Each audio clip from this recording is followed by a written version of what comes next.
कोई था नहीं।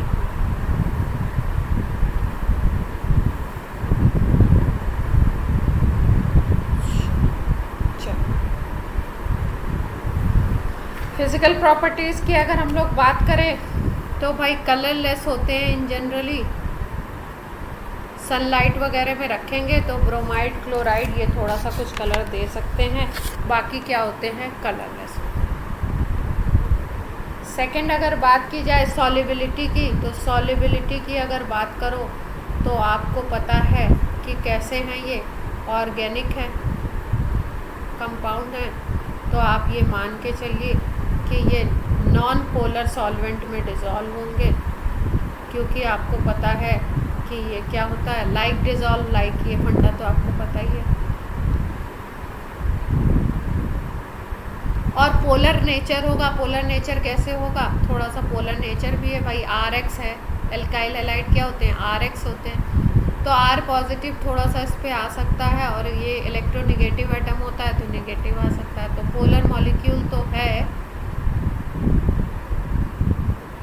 तो अगर सॉल्युबिलिटी की बात करें वाटर में तो लेस सॉल्युबल होंगे, बहुत पोलैरिटी होती है लेकिन ऐसा इतना ज़्यादा नहीं होती कि वो वाटर में बहुत ज़्यादा soluble, less soluble in water आप कह सकते हो। बाकी ऑर्गेनिक सॉल्वेंट में ये डिज़ोल्व हो। इतनी बात क्लियर है सबको?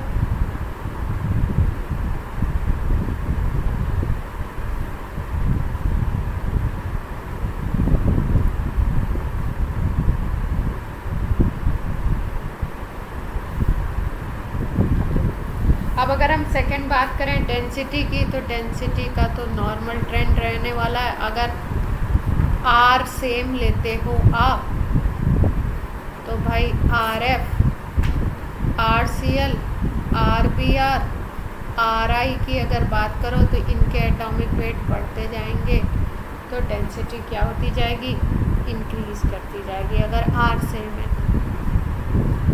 तीसरी अगर हम बात करें melting point and boiling point की, भाई फिज़िकल प्रॉपर्टीज़ में यही सब चीज़ें देखी जाती हैं।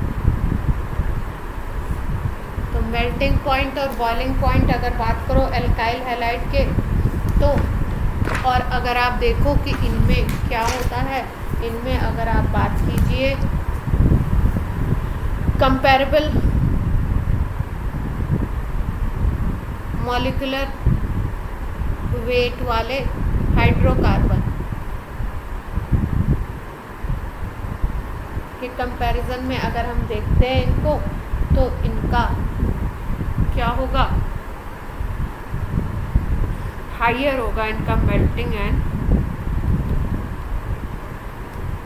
Boiling point. अब ये मेल्टिंग बॉइलिंग पॉइंट ज़्यादा क्यों हो गया, क्योंकि इसमें जो होंगे आपके मेल्टिंग बॉइलिंग पॉइंट ज़्यादा होने में क्या होता है, दो फैक्टर्स काम करते हैं। एक तो मोलर मास बढ़ जाएगा, तब आपका मेल्टिंग बॉइलिंग पॉइंट ज़्यादा हो जाता है, बल्कि अगर हो जाए मॉलिक्यूल। दूसरा, अगर आपकी कि कोई फैक्टर ऐसा हो जो स्ट्रक्चर को कॉम्पैक्ट बनाता हो,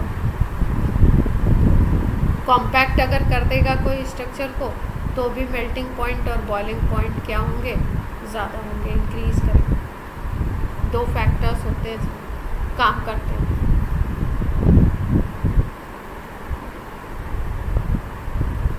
तो इसमें भी आप याद रखोगे कि अगर आप RI लेते हो या RBr लेते हो या RCl लेते हो या RF लेते हो, तो इसमें होता क्या है कि आपका साइज़ बढ़ता जाता है। ये I का साइज़ देख रहे हो बढ़ रहा है, मास तो बढ़ ही रहा है, साइज़ भी बढ़ रहा है, साइज़ इंक्रीज़ करता है। और साइज़ इंक्रीज़ करने की वजह से क्या होता है, ये बॉन्ड की बॉन्ड लेंथ बढ़ेगी, वॉन्डर वॉल अट्रैक्शन भी बढ़ते हैं इसमें।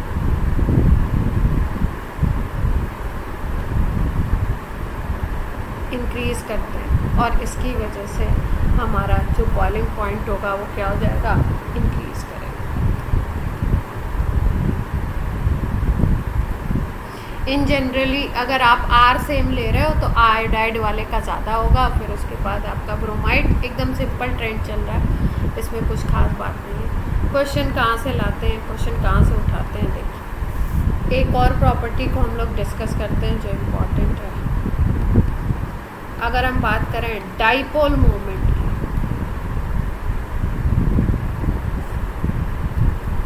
तो डाइपोल मोमेंट में अगर आपका आर सेम है, क्लोराइड ले लिया आपने, फ्लोराइड ले लिया, ब्रोमाइड ले लिया, आयोडाइड ले लिया, आर आपने सेम रखा है, तो इसमें किस तरीके का केस हमको देखने को मिलता है। यहाँ पे अगर सपोज हमने ले लिया CH3Cl ले लिया, CH3Br ले लिया, CH3I ले लेते हैं और CH3F ले लेते हैं। तो एक डेटा देखो, CH3Cl का 1.86 है, डिबाई से डिनोट करते हैं इसको। ये डेटा नहीं याद करना है, बस समझाने के लिए आपको बता रहे हैं। ये 1.83 डिबाई है, ये 1.636 डिबाई है आयोडाइड का, और CH3F का हम लोग देख रहे हैं 1.847 डिबाई। तो अगर देखा जाए तो सबसे ज़्यादा डाइपोल मोमेंट किस में दिखाई दे रहा है हमको, CH3Cl में, ठीक है, और CH3F में उससे कम दिखाई दे रहा है। तो यानी कि आपका CH3Cl सबसे ज़्यादा हो गया, फिर उसके बाद CH3F आया, फिर कौन आया, CH3Br आ गया, फिर उसके बाद CH3I आ गया। तो अगर एक जनरल ट्रेंड होता तो हम देख लेते भाई I वाला सबसे कम, क्योंकि इलेक्ट्रोनेगेटिविटी की बेसिस पे अगर हम देखें, इसकी बेस पे अगर आप देखो तो फ्लोरीन की सबसे ज़्यादा होती है भाई इलेक्ट्रोनेगेटिविटी, यही बात तो होता है, ऐसे ही होती है ना इलेक्ट्रोनेगेटिविटी ऑर्डर। फ्लोरीन सबसे ज़्यादा, क्लोरीन उससे कम, ब्रोमीन उससे कम, आयोडीन इससे कम।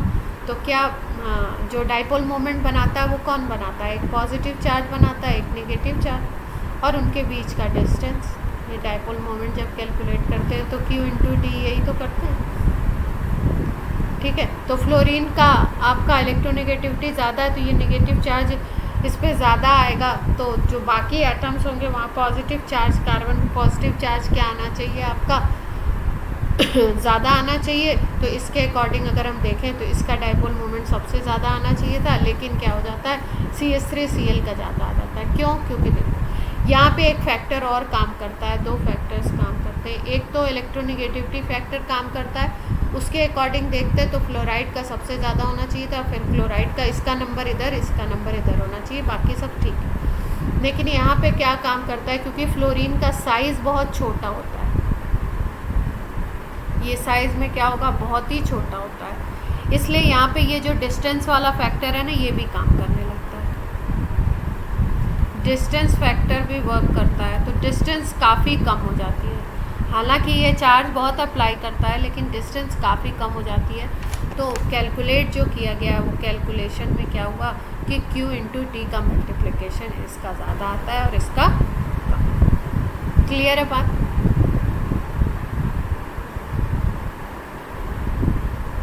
ठीक है, क्योंकि दो फैक्टर काम कर रहे हैं ना, तो आइडियली बाकी सब में ये फैक्टर काम करता है इलेक्ट्रोनेगेटिविटी वाला, लेकिन Cl का थोड़ा सा इस केस में ज़्यादा है।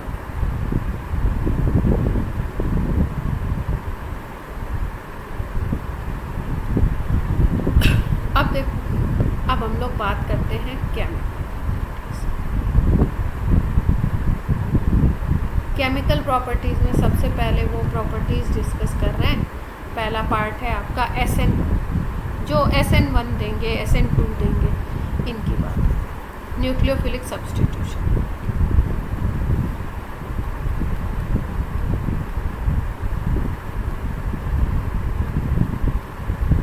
तो जिसने अभी लास्ट लेक्चर्स नहीं देखे हैं वो भी बस दो बातें मोटी मोटी तो याद ही रखें कि अगर आपका स्ट्रॉन्ग बेस आता है अटैक करने के लिए, स्ट्रॉन्ग न्यूक्लियोफाइल आता है आपका अटैक करने, तो SN2 होता है, और अगर वीक रहता है तो SN1। SN1 में कार्बोकैटायन फॉर्मेशन, SN2 में कार्बोकैटायन फॉर्मेशन नहीं होता। SN1 की अगर बात करो तो SN1 में क्योंकि कार्बोकेटायन होता है और कार्बोकेटायन का स्ट्रक्चर प्लेनर होता है, प्लेनर होने की वजह से इसमें ऊपर और नीचे यानी दो साइड से अटैक हो सकता है, इसलिए रिटेंशन इन्वर्जन दोनों प्रोडक्ट बनाएंगे हम लोग। और जो SN2 होता है उसमें इन्वर्जन प्रोडक्ट बनते हैं। क्यों? क्योंकि इसमें क्या होता है कि OH- अभी निकला नहीं होगा, आपका जो भी न्यूक्लियोफाइल है, OH- नहीं, जो भी न्यूक्लियोफाइल है वो अभी बाहर नहीं निकला होगा, उसके पहले ही अटैक हो जाता है और एक ट्रांजिशन स्टेट मिलती है जिसमें कि न्यूक्लियोफाइल निकलता हुआ भी दिखाते हैं हम लोग और नया इनकमिंग न्यूक्लियोफाइल अटैच होता हुआ भी डैश डैश से दिखाया जाता है, ट्रांजिशन स्टेट बनती है। नो कार्बोकेटायन फॉर्मेशन, इसमें केवल बैक साइड से स्पेस होता है क्योंकि न्यूक्लियोफाइल निकला नहीं है, तो रियर साइड से स्पेस होता है, इसलिए आप कह सकते हो कि भाई इसमें केवल इन्वर्जन प्रोडक्ट बनता है। इतनी बातें याद रखेंगे, उस पर बेस्ड ही आज की रिएक्शंस। क्लियर है ये बात सबको? जिसने पढ़ा है उसको तो क्लियर होगी, जिसने नहीं पढ़ा है अभी वो भी इस बात को याद रखेंगे, तो हम लोग इसकी बेसिस पे सारे रिएक्शंस कर सकते हैं।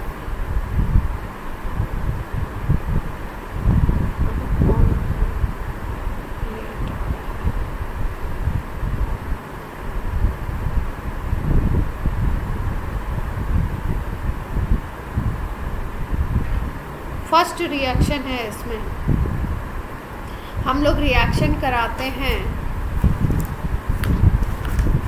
आप एक्वस KOH ले लीजिए, एक्वस NaOH ले लो, या मॉइस्ट Ag2O ले लो, या मॉइस्ट AgOH। रिएक्शन किसका करवाना है? RX का। इन चारों रिएजेंट में से कोई भी रिएजेंट ले लो आप, ठीक है। और आप इसका रिएक्शन जब कराते हो तो ये होता है आपका SN2।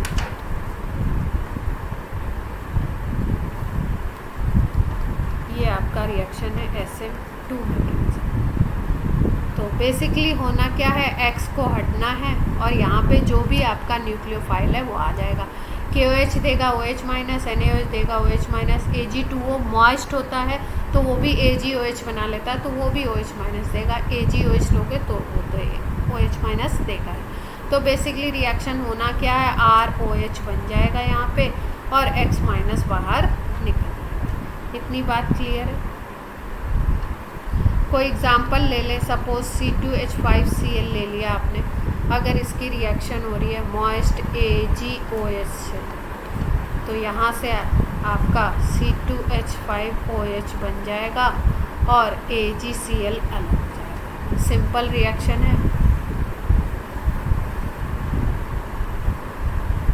अब इसकी ज़रूरत क्यों पड़ेगी SN2 SN1? अगर आपसे पूछा गया तो पूछेंगे कैसे, इसमें अगर आपका कायरल कार्बन दे दिया इन्होंने, तो कायरल कार्बन अगर R की जगह पे है, जैसे यहाँ पे C2H5 है, अगर कायरल कार्बन है तब हमें बताना पड़ता है, तब हमें देखना पड़ता है कि रिटेंशन प्रोडक्ट बनाएं कि इन्वर्जन बनाएं, और उस केस में हम लोग देखते हैं कि इसमें इन्वर्जन प्रोडक्ट ही बनेगा क्योंकि ये SN2 मैकेनिज्म। क्लियर है बात?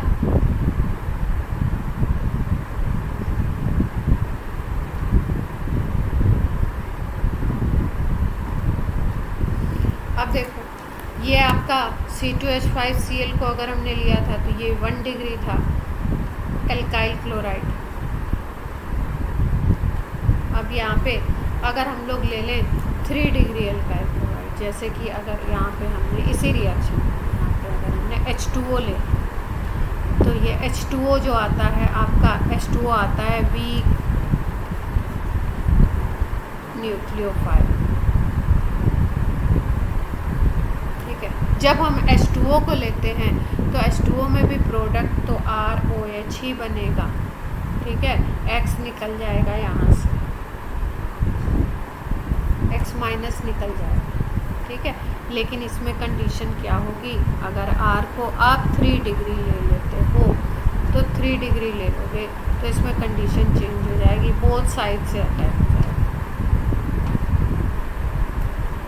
क्योंकि 3 डिग्री वाला क्या करेगा, 3 डिग्री वाला स्टेबल कार्बोकेटायन बनाएगा और स्टेबल कार्बोकेटायन फॉर्मेशन होगा। और यहाँ पे H2O लिया हुआ है हमने, तो H2O की प्रेजेंस में SN1 होता है।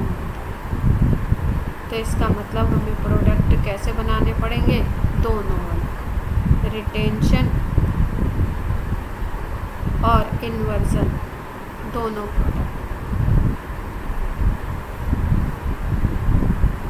ये बात अलग थी और ये बात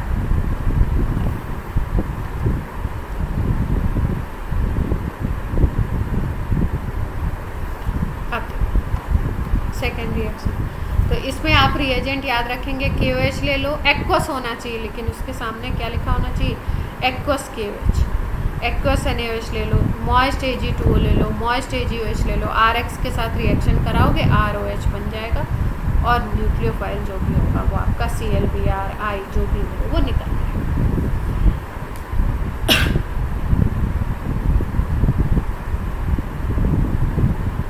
तो इसमें क्या लेना है आपको, स्ट्रॉन्ग बेस वाली कंडीशन। ये जितने हैं सब स्ट्रॉन्ग बेस की तरह काम करते हैं। स्ट्रॉन्ग बेस की प्रेजेंस में हमेशा SN2 होने के चांसेस हैं, या अगर कोई कंडीशन बन रही है जिसमें SN1 भी हो रहा है तो प्रोडक्ट ज़्यादा मेजर जो बनेगा वो SN2। इसके बाद अगर हम बात करें RX की रिएक्शन हम करवाएं एल्काइल हैलाइड की किसी ऐसे से जो OR माइनस दे, ये OR माइनस होता है एल्कोक्साइड आयन। कोई भी ऐसा रिएजेंट ले लें जो OR माइनस दे रहा है, तो जब भी OR माइनस जो दे रहा होगा उससे अगर आप रिएक्शन करवाओगे तो ईथर फॉर्मेशन हो जाता है। मतलब एल्काइल हैलाइड से आप क्या बना सकते हो, ईथर बना सकते हो। जैसे अगर हम एग्जांपल देखें, RX ले लिया, इसके साथ NaOR ले लिया, जब इसकी रिएक्शन करवाते हो तो आपका ईथर फॉर्मेशन होता है। NaOR है, ये OR आपका आके अटैच होगा, X निकलेगा, X इसके साथ कंबाइन करेगा।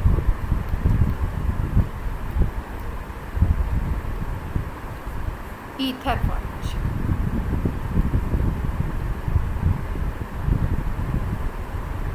ये न्यूक्लियोफाइल आपका निकलता है X माइनस और ये OR माइनस यहाँ पे आके अटैच हो जाता है। इस मैकेनिज़्म को भी अगर हम बोलें, ये भी स्ट्रॉन्ग बेस में आते हैं, तो इसलिए ये भी जो मैकेनिज़्म होगा वो कौन सा होगा, ऐसे। अब ये जो प्रोसेस है, इस प्रोसेस को ये ईथर में भी हम लोग पढ़ेंगे इस प्रोसेस को, और इस प्रोसेस को हम लोग एक स्पेशल नेम देते हैं, विलियम सिंथेसिस। नेम्ड रिएक्शन होते हैं, तो ये एक नेम्ड रिएक्शन है, इसको हम ईथर में भी पढ़ेंगे। इसी प्रोसेस को हम क्या बोलते हैं, विलियमसन सिंथेसिस बोलते हैं। विलियमसन सिंथेसिस के थ्रू हम लोग क्या बनाते हैं, ईथर फॉर्मेशन करते हैं, ईथर बनता है। तो कौन कौन से ईथर बना सकते हैं, देखो जैसे हमने ले लिया C2H5Cl ले लो और इसकी रिएक्शन करा दो आप सोडियम एथॉक्साइड से।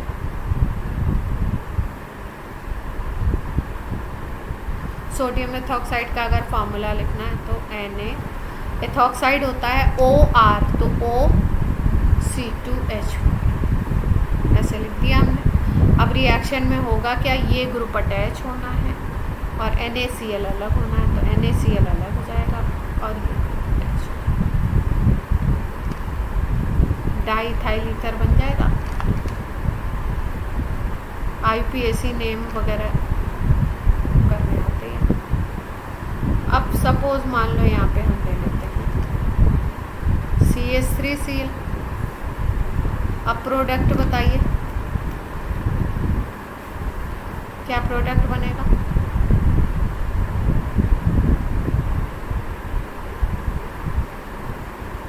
सुन पा रहे हैं आप लोग?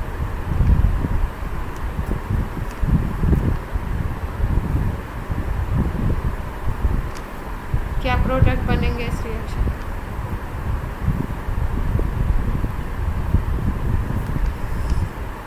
क्या करना है, कुछ करना थोड़ी, NaCl को अलग कर दो भाई, Cl सेपरेट होना है और ये वाला न्यूक्लियोफाइल आके लगना है, तो आप NaCl को हटा दो, Cl सेपरेट होगा तो Na के साथ कंबाइन करेगा और ये पूरा ग्रुप आपका आके अटैच हो जाएगा। इस कंपाउंड का नाम बताएंगे, ये भी एक ईथर है, कौन बताएगा इसका नाम, जल्दी बताइए। मिथॉक्सी इथेन, ये आईपैक नेम हो गया। अगर हम लोग जनरल नेम बोले तो क्या बोलेंगे, जनरल नेम बोलोगे तो इथाइल मिथाइल ईथर बोल सकते।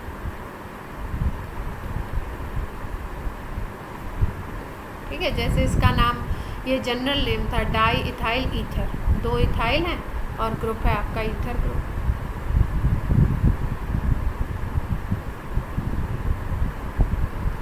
यहाँ तक की बात क्लियर हुई?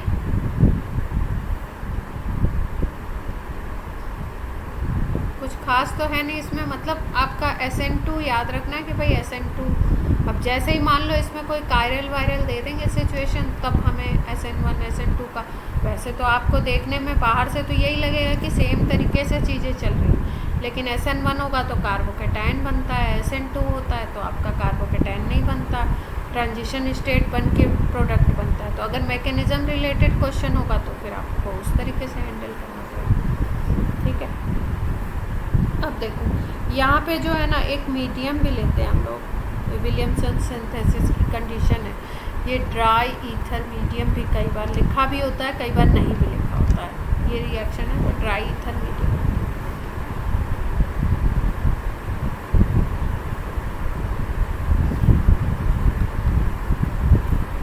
अब देखो इसमें एक और कहानी में थोड़ा सा ट्विस्ट है।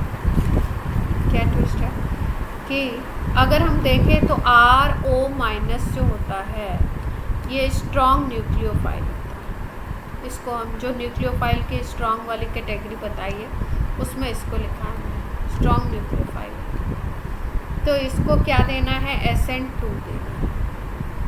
ठीक है, और एक कंडीशन मैंने बताई थी आपको कि SN2 ज़्यादा फेवरेबल होता है 1 डिग्री में और SN1 ज़्यादा फेवरेबल होता है 3 डिग्री में। क्यों? क्योंकि SN1 में हम लोग कार्बोकैटायन को देखते हैं कि 3 डिग्री की स्टेबिलिटी ज़्यादा है, 2 डिग्री की उससे कम, और 1 डिग्री कार्बोकैटायन की सबसे कम। ये कार्बोकैटायन की बेसिस पे देखा जाता है और ये ट्रांजिशन स्टेट की बेसिस पे देखा जाता है। इसमें 1 डिग्री को ज़्यादा प्रायोरिटी मिलती है, तो 1 डिग्री अच्छा SN2 करता है और 3 डिग्री अच्छा SN1 करता है। और अगर पूछ लिया जाए 2 डिग्री की बात, तो 2 डिग्री दोनों करता है अकॉर्डिंग टू सिचुएशन, कैसे ग्रुप्स लगे हुए हैं उनकी बेसिस पे ये सिचुएशन होता है। इतनी बात क्लियर है? अब क्योंकि हमें पता है, हमने आपको बताया कि विलियमसन सिंथेसिस जो होती है वो होती है SN2 के अकॉर्डिंग, तो इसका मतलब इसमें जो एल्काइल हैलाइड हमें लेना है, अगर आपको अच्छी यील्ड चाहिए और इसकी कंडीशन है कि एल्काइल हैलाइड हमें 1 डिग्री लेना होता है। ठीक है, यानी प्राइमरी एल्काइल हैलाइड लोगे तब ये विलियमसन सिंथेसिस अच्छी है, क्योंकि इसका मैकेनिज्म किसके थ्रू चलता है, SN2 के थ्रू चलता है। तो इसका मतलब क्या है कि प्रोडक्ट कौन डिसाइड कर रहा है, प्रोडक्ट डिसाइड कर रहा है कि मैकेनिज्म किस तरीके से चलने वाला है। अगर SN2 है तो 1 डिग्री ज़्यादा अच्छा देगा, तो अगर आपको ईथर की यील्ड अच्छी चाहिए तो आप 1 डिग्री लो। तो इसमें एक क्वेश्चन बनाते हैं लोग, किस तरीके से बनाते हैं क्वेश्चन, क्या बना सकते हैं। जैसे मान लो कि ये X और Y है, X नहीं लेते हैं क्योंकि X लेने से हेलोजन समझ में आता है, कुछ भी नाम ले लेते हैं, P and Q। P और Q हैं 2 रिएजेंट और ड्राई ईथर की प्रेजेंस में ये रिएक्ट करते हैं। ठीक है भाई, ये फॉर्म करते हैं दिस कंपाउंड। ईथर दिखाई दे रहा है, देख पा रहे हैं? ये R है बड़ा सा और ये छोटू R है और ये बीच में O है, तो मतलब ईथर, और यहाँ पे NaBr। तो यहाँ पे ड्राई ईथर देख करके और ईथर का फॉर्मेशन देख करके और NaBr निकल रहा है, तो हम लोग इसमें अंदाज़ा लगा सकते हैं कि ये विलियमसन सिंथेसिस हो सकती है। अब विलियमसन सिंथेसिस हो रही है तो Rx कौन सा होगा, किसको ले ले, मान लो P को Rx मान लिया और ये है हमारा मान लो एथॉक्साइड, ठीक है, R डैश लिख देते हैं इसको, ये R डैश ONA है और ये RBr है। क्योंकि यहाँ NaBr निकल रहा है तो इससे हमने अंदाज़ा लगा लिया कि एक में Br होगा और एक में क्या होगा आपका, एक एल्काइल हैलाइड ब्रोमाइड है और एक आपका ये एथॉक्साइड, ठीक है, एल्कोक्साइड। तो ये तो हमने सोच लिया। अब किसके साथ कौन सा R लगाएं हम, ये हमें देखना है। एक R ये वाला है और एक R हमारे पास ये है। तो अब हमें सोचना क्या है, सोचना ये है कि कैसी मैकेनिज़्म है। तो ये विलियमसन सिंथेसिस की मैकेनिज़्म SN2 होती है। इसमें हमें याद रखना है एसेंशियली कि भाई हमें Rx जो लेना है उसमें R को लेना है 1 डिग्री। तो अब R हम कौन सा लें, ये 1 डिग्री कार्बोकेटायन बनाएगा, ये 1 डिग्री है या ये 1 डिग्री, कौन सा 1 डिग्री है, CH3 या ये वाला ग्रुप ब्यूटाइल, CH3 1 डिग्री है। तो इसका मतलब विलियमसन सिंथेसिस अगर है तो RBr की जगह पे आपको क्या लेना है, CH3Br, और RONA की जगह पे आपको क्या लेना है, CH3C। इसको ऐसे भी लिख सकते हो, बोथ थ्राइस पर। क्लियर है बात?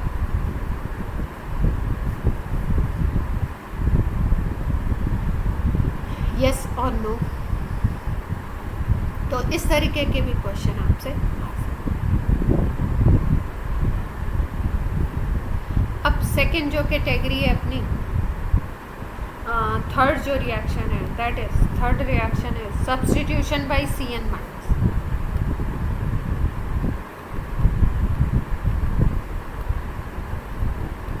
अब CN- सब्स्टिट्यूशन होना है, तो सब्स्टिट्यूशन जब CN- से होगा तो Rx CN- के साथ इंटरेक्ट करेगा और क्या बना लेगा, RCN बनाएगा, X- अलग हो जाएगा।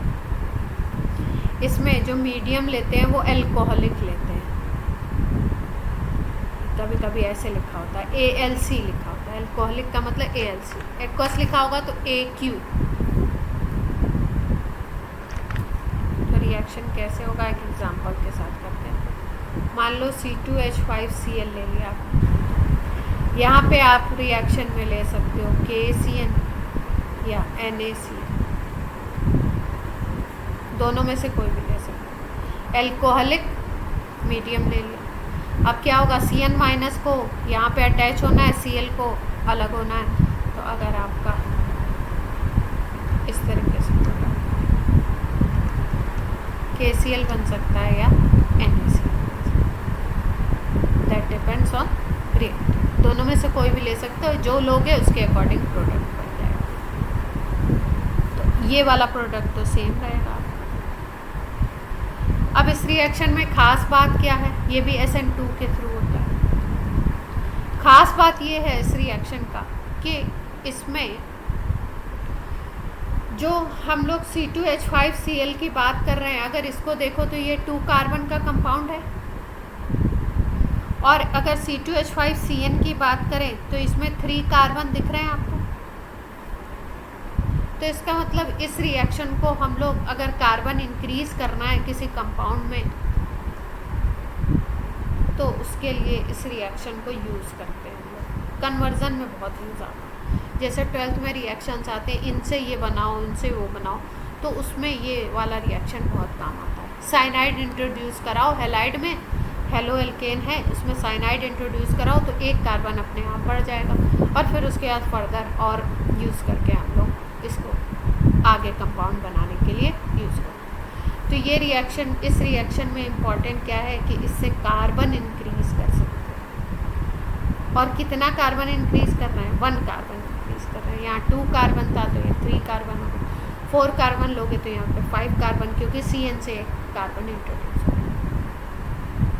क्लियर है बात?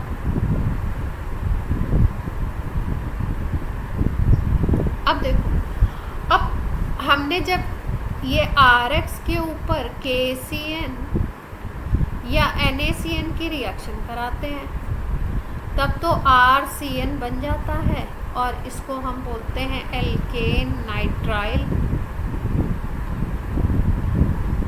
या साइनो एल्केन भी बोल सकते हैं।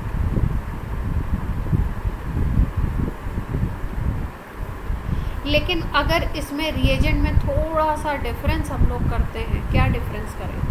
RX के साथ अगर हमने सिल्वर का साइनाइड ले लेते AgCN, तो यहाँ पे एक स्पेशल बात आ जाती है। AgCN अगर ले लो इसकी जगह पे, यहाँ पे KCN लिया था, यहाँ पे AgCN अगर ले लो तो प्रोडक्ट में चेंज आ जाता है। प्रोडक्ट में चेंज क्या होता है? लिया हमने साइनाइड ही है, सिल्वर साइनाइड, यहाँ पे पोटेशियम साइनाइड लिया था, लेकिन प्रोडक्ट यहाँ पे आ जाता है RNC, अपोजिट प्रोडक्ट बन जाता है। इसको हम लोग बोलते हैं आइसोनाइट्राइल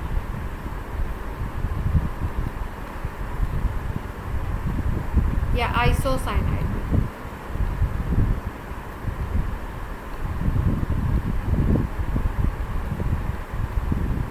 अब हुआ क्यों, देखते हैं भाई। यहाँ पे अगर हम बोलें तो CN माइनस बना था, और CN माइनस ने यहाँ पे कार्बन ने इसके ऊपर अटैक किया था आकर के। यहाँ पे जो होता है बॉन्डिंग R और N की हो रही है, यहाँ पे बॉन्डिंग R और C की हो रही है। डिफरेंस क्या आया, उस डिफरेंस को देखते हैं।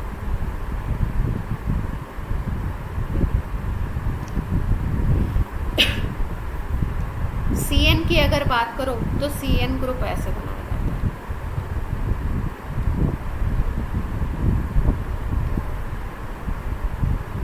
ठीक है।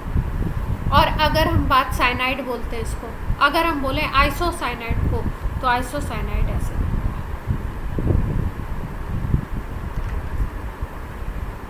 बाई नाइट्रोजन के पास आपके यहाँ पे देखो 1 2 3 4 बॉन्ड हम दिखा रहे हैं ना, तो जब भी बॉन्ड का नंबर ज़्यादा होता है तो पॉजिटिव चार्ज देना पड़ता है।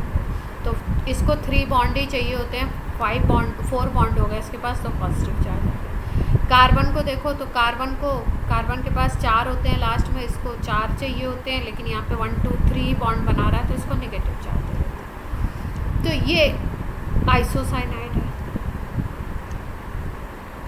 अब KCN और उसके केस में CN वाला प्रोडक्ट बना, और AgCN जब सिल्वर साइनाइड ले लिया तो NC वाला प्रोडक्ट बना देगा। इसका बेसिक रीज़न ये है कि जब हम लोग KCN लेते हैं या NaCN लेते हैं तो ये दोनों जो कंपाउंड होते हैं ना, ये मोर आयनिक कंपाउंड है। जैसे हम लोगों ने 11th में एक फायंस रूल पढ़ा था ना, तो उसमें हम लोग बात करते हैं कोई मोर आयनिक है, कोई आपका मोर कोवलेंट है। तो इस बॉन्ड की अगर बात करो KCN बॉन्ड की या NaCN बॉन्ड की, तो ये वाला जो बॉन्ड है ये क्या है, मोर आयनिक है, मतलब आयनिक कैरेक्टर इसमें ज़्यादा है। लेकिन अगर हम सिल्वर की बात करते हैं और सिल्वर के साथ साइनाइड की बात करो, सिल्वर साइनाइड जो होता है इसमें क्या होता है, इसमें मोर कोवलेंट कैरेक्टर। तो जब भी आपको पता है कि कोई भी बॉन्ड अगर आयनिक है तो आयनिक होने की कंडीशन ही यही होती है, यहाँ पे कोई बॉन्ड थोड़ी होता है, ये तो ऐसे होता है KCN। जैसे हम लोग NaCl को कभी भी हम ऐसे थोड़ी दिखाते हैं, NaCl को हम ऐसे दिखाते हैं क्या? हम लोग तो NaCl को ऐसे दिखाते हैं,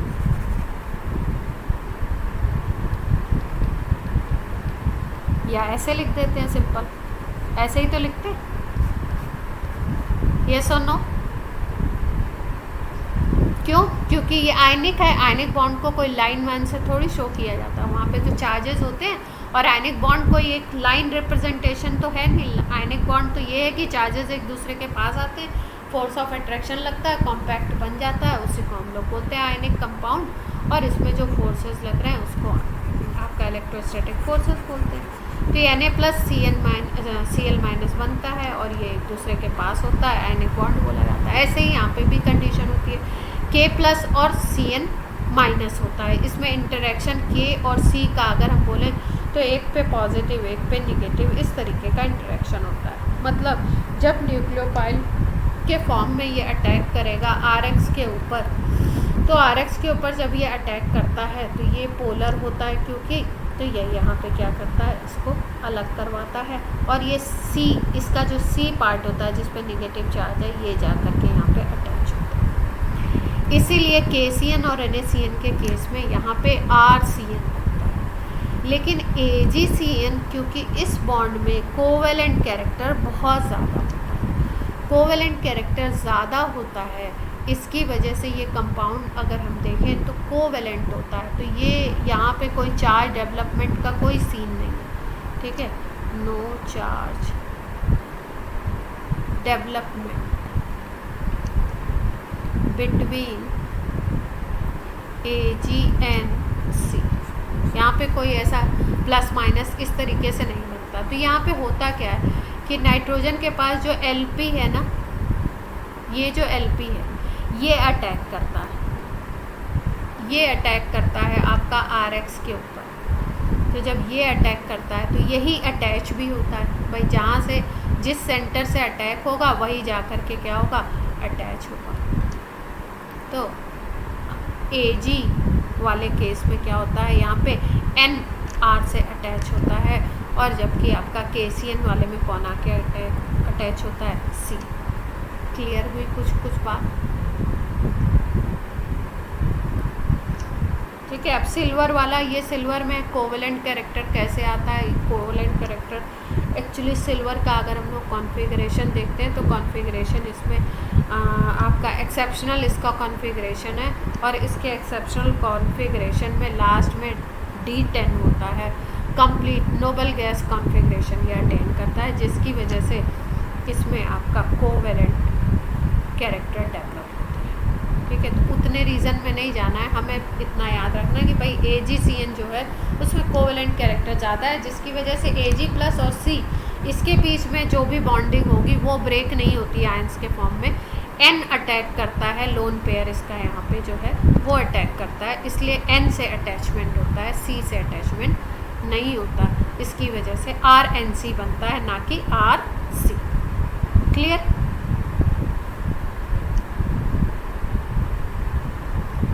तो इसका मतलब क्या है, इसका मतलब क्या है कि अगर आपको कुछ ऐसे देते हैं, सपोज आपको ऐसे KCN दे दिया या NaCN दे दिया, तो आप क्या प्रोडक्ट बनाओगे, C2H5 CN बना दोगे, साइनाइड वाला प्रोडक्ट। और अगर आपको AgCN दे दिया, यहाँ पे सिल्वर वाला दे दिया, तो आप सीधे NC वाला प्रोडक्ट।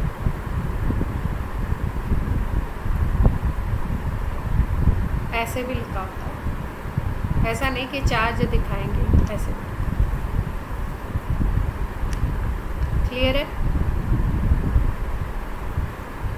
तो अभी तक हमने कितने रिएक्शन पढ़े, सबसे पहला पढ़ा आपका जिसमें हम लोगों ने क्या करा था, सबसे पहले वाले में हमने करा था RX का रिएक्शन, OH जो ग्रुप दे रहे थे स्ट्रॉन्ग आपके न्यूक्लियोफाइल जो थे, KOH NaOH Ag2O AgOH, moist ये दोनों हैं, और यहाँ पे एक्वस लिखा होगा, तो ये ROH बना ले रहा था, SN2 के थ्रू हो रहा था। दूसरा जो हमने पढ़ा वो रिएक्शन हमने पढ़ा कौन सा, एल्काइल हैलाइड की रिएक्शन किसी भी ऐसे उससे करवा दो जो OR माइनस एल्कोक्साइड आयन दे रहा हो, उसमें ड्राई ईथर की प्रेजेंस में कराते हैं तो उसको विलियमसन सिंथेसिस कहते हैं। इसकी एक कंडीशन याद रखनी है कि जो एल्काइल हैलाइड लोगे वो 1 डिग्री लोगे, क्यों, क्योंकि SN2 1 डिग्री की प्रेजेंस में ज़्यादा अच्छा होता है। फिर हमने CN माइनस वाले करे, और CN माइनस में NaCN और KCN जिसमें साइनाइड बनेगा, और जब आप AgCN ले लोगे तो AgCN में मोर कोवेलेंट कैरेक्टर होता है, इसलिए इसमें क्या बनेगा, आइसोसाइनाइड। क्लियर है बात।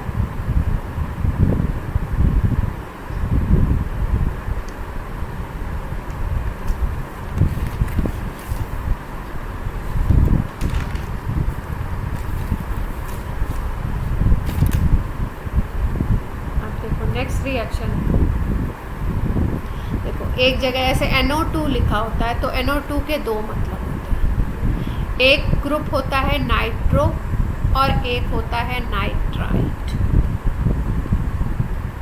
NO2 अगर कहीं पे लिखा है तो उसका दो मतलब है, एक है नाइट्राइट और दूसरा है आपका नाइट्रो। तो अगर हम लोग ले लें इस तरीके से, नाइट्रो को हम लोग ऐसे लिखते हैं,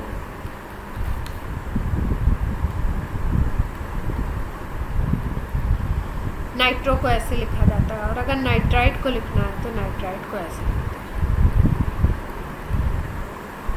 ये नाइट्राइट है, नाइट्रो अपना N double bond O minus. तो दोनों में डिफरेंस आपको दिखाई दे रहा है। अगर किसी को बोल रहे हैं एल्केन, जैसे ये लिख दिया C2H5NO2, ठीक है, और इसको बोल रहे हैं ये एल्केन नाइट्राइल है, नाइट्राइट है, इथेन नाइट्राइट है। तो स्ट्रक्चर क्या बनाएंगे इसका?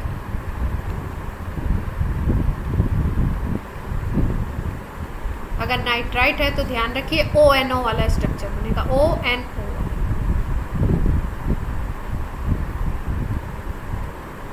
मतलब कार्बन चेन से कौन अटैच होगा? ऑक्सीजन। और अगर हमने बोल दिया इसको इथेन, नाइट्रो इथेन अगर इसको बोल दिया इस कंपाउंड, तो स्ट्रक्चर कौन सा हो जाएगा? ये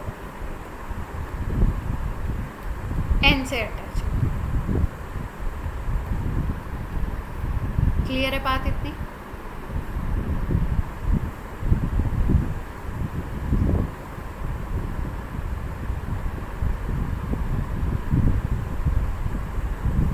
अब देखो रिएक्शन हम पढ़ रहे हैं RX का, तो RX से किसकी रिएक्शन करवाओगे कि आपका NO2 बनेगा, और किसकी रिएक्शन ONO वाला बनेगा, और किसकी रिएक्शन कराओगे तो नाइट्रो एल्केन बनेगा।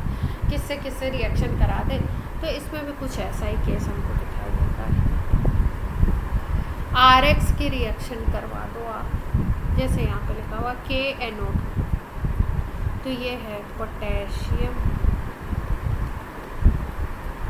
नाइट्राइट, नाइट्राइट का मतलब ONO, तो प्रोडक्ट क्या बनेगा? RON, ये वाला प्रोडक्ट, और KX। एग्जाम्पल ले लेते हैं, जैसे मान लो C2H5Br ले लिया, अब KNO2 है, पोटेशियम नाइट्राइट, पोटेशियम नाइट्राइट है तो प्रोडक्ट क्या बन जाएगा? C2H5ON, KBr। क्या बोलेंगे इसको? Ethane nitrite. क्लियर? अब ये पोटेशियम नाइट्राइट भी ले सकते थे आप, और आप सोडियम नाइट्राइट भी ले सकते, लेकिन अब यहीं पे केस चेंज करते हैं हम लोग। अगर हम लोग यहाँ पे ले लें सिल्वर, जैसे यहाँ पे लिखा हुआ AgNO2, ठीक है, AgNO2 अगर लिया है हमने, और इसमें आपका इस तरीके से अगर अटैच है AgON डबल बॉन्ड, इस तरीके से अगर लिखा हुआ, तो क्या होना है? वही बनना, नाइट्राइट बनना।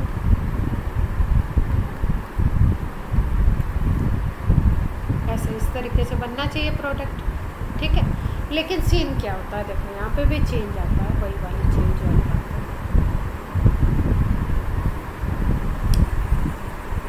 जब हम सिल्वर नाइट्राइट लेते हैं तो सिल्वर नाइट्राइट में ऐसा नहीं है कि नाइट्रो वाली बॉन्डिंग है, बॉन्डिंग तो वही है सिल्वर नाइट्राइट में,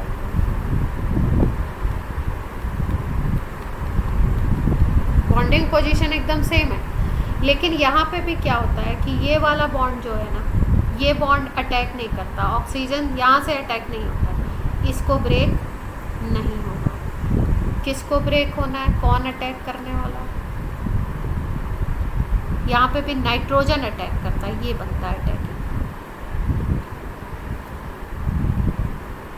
और जब भी जो अटैक करेगा वहीं से अटैच होगा R, तो यहाँ पे भी क्या बनता है? R के साथ N अटैच हो जाता है। तो क्या बनता है? Nitro alkene. इसका मतलब अगर सोडियम और पोटेशियम का NO2 लिखा हुआ है तो आपका क्या बनेगा? नाइट्राइट प्रोडक्ट होंगे। लेकिन अगर सिल्वर का NO2 लिखा हुआ है तो प्रोडक्ट क्या होंगे? सिल्वर का नाइट्राइट है तो प्रोडक्ट क्या हो जाएंगे? नाइट्रो एल्केन, नाइट्रो ग्रुप वाला कंपाउंड बनेगा। क्लियर है बात? C2H5Br ले लो, यहाँ पे AgNO2 से करवा दो रिएक्शन। उसमें KNO2 और NaNO2 में तो सीधे सीधे आपका ONO वाला प्रोडक्ट बनाते थे, नाइट्राइट वाला। यहाँ पे प्रोडक्ट क्या बनाना है? नाइट्रो बनाना है। तो नाइट्रो में N अटैच हो। क्लियर है बात?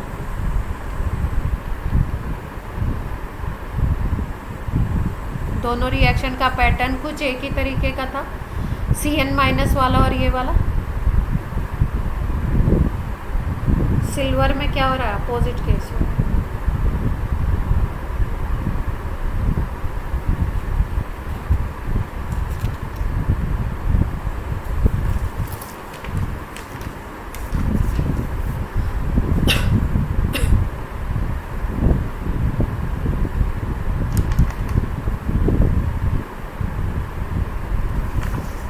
अब नेक्स्ट रिएक्शन हम लोग देखते हैं।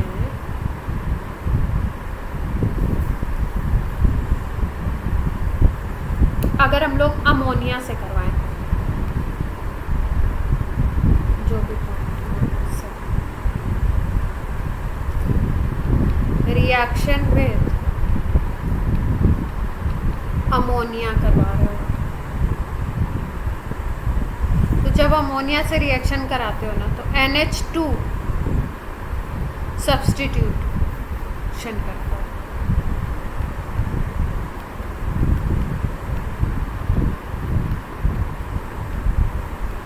सब्स्टिट्यूशन बाय NH2 ग्रुप, ये भी SN2 है। देखो होना क्या है,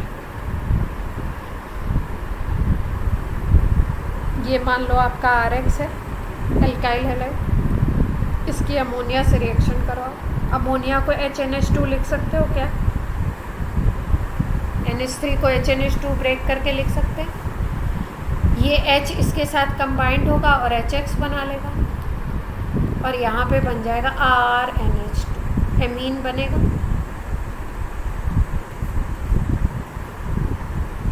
ये 1 डिग्री एमीन है, प्राइमरी एमीन जिसको बोलते हैं। प्राइमरी एमीन में NH2 ग्रुप R के साथ अटैच होता है। अब ये रिएक्शन यहीं पे नहीं रुकता, क्योंकि RX का एक ही मॉलिक्यूल तो हमने लिया नहीं, और भी होते हैं।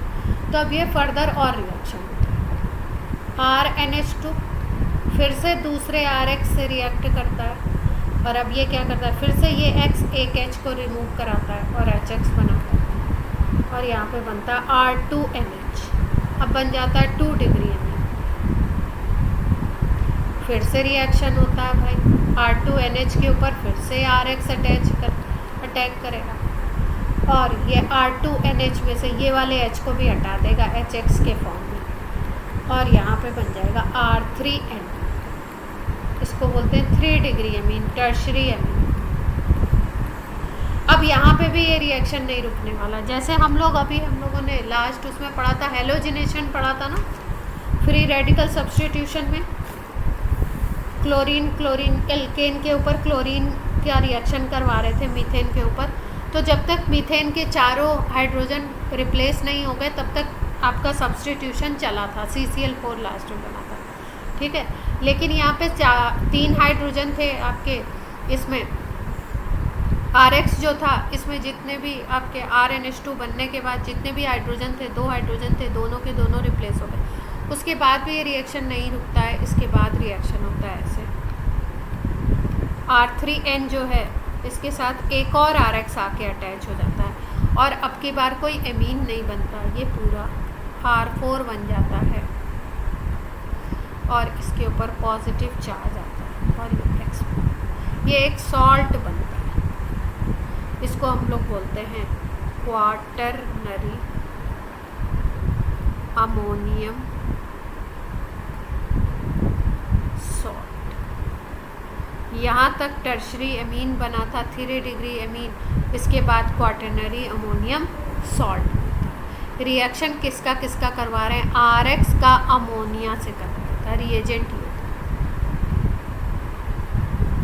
ये रिएजेंट है, ये रिएक्टेंट था। क्लियर हुई बात?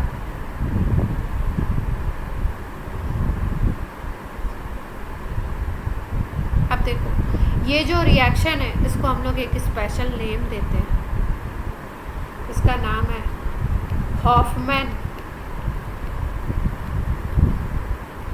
अमोनोलिसिस।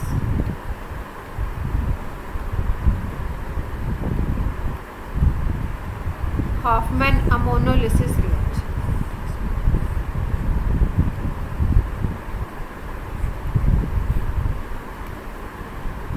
क्वाटरनरी अमोनियम सॉल्ट बना फाइनल। अब कोई एग्जांपल लेंगे, इसको देखते हैं। जैसे मान लो हमने ले लिया C2H5Cl और इसके साथ अमोनिया की रिएक्शन करवाई, तो सबसे पहले C2H5NH2 बन जाएगा और HCl निकल जाएगा। क्या? एक H इसका और ये Cl माइनस HCl हो जाएगा। ये स्टेप क्लियर है?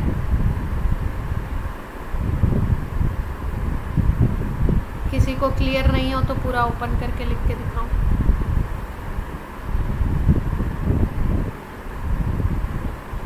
मीत, प्रियांजल, विकास, अभिनव, जो भी क्लास में।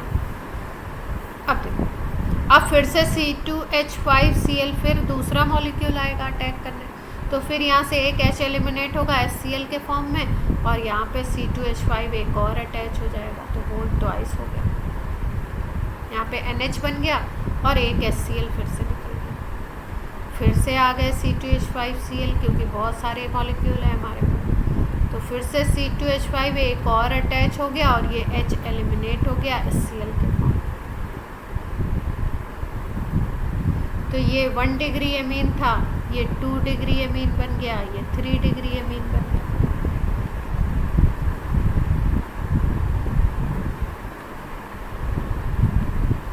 अब इसके बाद फिर से आना है इसको। अब की बार कुछ निकलेगा नहीं, अब की बार सारे ऐड हो जाएंगे। C2H5O4N और इस पे पॉजिटिव चार्ज होगा और Cl, इसको क्या बोलेंगे? Quaternary ammonium salt. इसका नाम देखो क्या है, अगर हम बोले वैसे नाम बोले क्वाटरनरी सॉल्ट तो है ही है, इसका नाम अगर देखो, ये एक कंपाउंड होता है, इसका नाम बताने के लिए बता रही हूँ। ये कंपाउंड होता है, इसका नाम क्या होता है?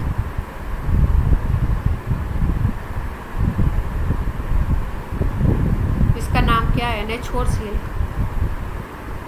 अमोनियम क्लोराइड नेम है ना इसका।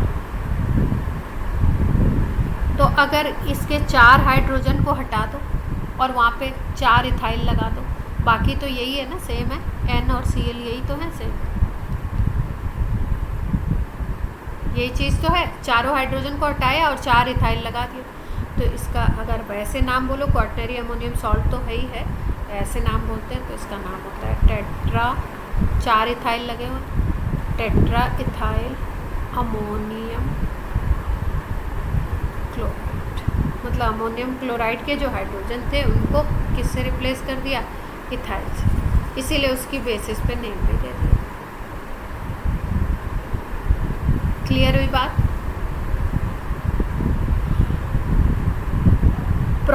प्रोसेस को क्या बोला? Hoffmann ammonolysis.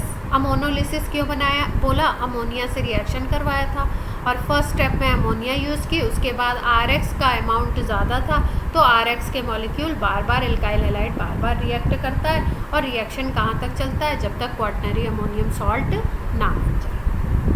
और प्रोसेस को साइंटिस्ट के नेम के बेसिस पे हॉफमैन अमोनोलिसिस प्रोसेस बोलते हैं।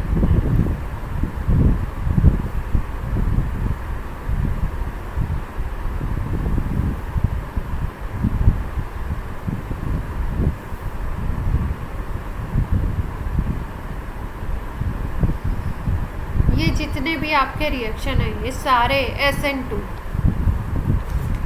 पहले ही मैंने डाला था ना SN2, तो इसका मतलब ये सारे रिएक्शन कैसे काम कर रहे हैं, SN2 मैकेनिज्म की बेसिस पे।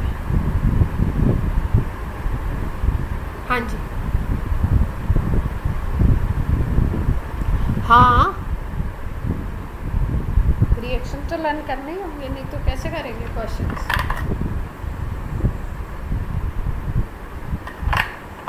सीधा सीधा रिएक्शन बेस्ड क्वेश्चन आएगा तो कैसे करेंगे, मैकेनिज्म बेस्ड क्वेश्चन आएगा तो मैकेनिज्म तो आपको पता है, लेकिन उसके लिए भी आपको याद तो करना ही पड़ेगा ना कि भाई KCN NaCN से रिएक्ट हो रहा है तो SN2 है, इससे रिएक्ट हो रहा है तो SN2 है, कौन सा रिएजेंट अगर अटैच होता है तो कौन सा रेडिकल उसके साथ लगेगा। जैसे हमने आपको बताया कि ये NaOCH3 है, ठीक है, ये अटैक कर रहा है RX के ऊपर, तो ये बात तो आपको ध्यान रखनी ही पड़ेगी ना कि भाई ये बनाता है Na+ और OCH3- बनाता है, तो OCH3- इस पे जाके अटैक करता है और मैकेनिज्म SN2 होता है। क्लियर? मान एक का मैकेनिज्म आपको पता है तो बाकी मैकेनिज्म तो आपको पता है कि भाई किस तरीके के प्रोडक्ट बनने वाले हैं। लेकिन जैसे अब सिल्वर का केस है, तो सिल्वर का नाइट्राइट अगर लेते थे हम तो नाइट्रो कंपाउंड बन रहा था, इथेन नाइट्रो एल्केन बन रहा था, और वहीं पे पोटेशियम और सोडियम का लेते थे तो हमारा सिंपल अब नाइट्राइट बनता था, ठीक है। उसी तरीके से हम लोग साइनाइड लेते थे, अगर पोटेशियम और सोडियम का लेते थे तो साइनो कंपाउंड बनता था, मतलब C अटैच होता था, उससे CN बनता था साइनाइड। और जैसे ही हम लोग सिल्वर का ले लेते हैं तो सिल्वर के साथ क्या बन जाता है आपका, आइसोसाइनाइड बन जाता है। तो कार्बन चेन उसमें डायरेक्टली अटैच होता है कार्बन, इसमें नाइट्रोजन अटैच होता है। रीज़न भी पूछते हैं, रीजनिंग पूछ लेते हैं कि नाइट्रोजन अटैक कर रहा है तो नाइट्रोजन का कौन सा पार्ट उस पर अटैक करता है, कौन देता है इलेक्ट्रॉन, लोन पेयर देता है। इस तरीके के क्वेश्चन बनते हैं। बोर्ड में तो सीधा सीधा क्वेश्चन आ सकता है, बट वैसे आपका सीधा एकदम से ऐसा क्वेश्चन थोड़ी आता है। क्लियर है बात?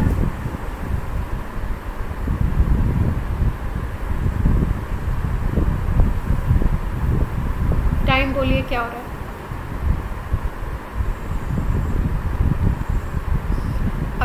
अब जो रिएक्शन हम लोग पढ़ने जा रहे हैं वो एलिमिनेशन रिएक्शन, क्योंकि अब इसमें एलिमिनेशन रिएक्शन है हमारे, तो एलिमिनेशन रिएक्शन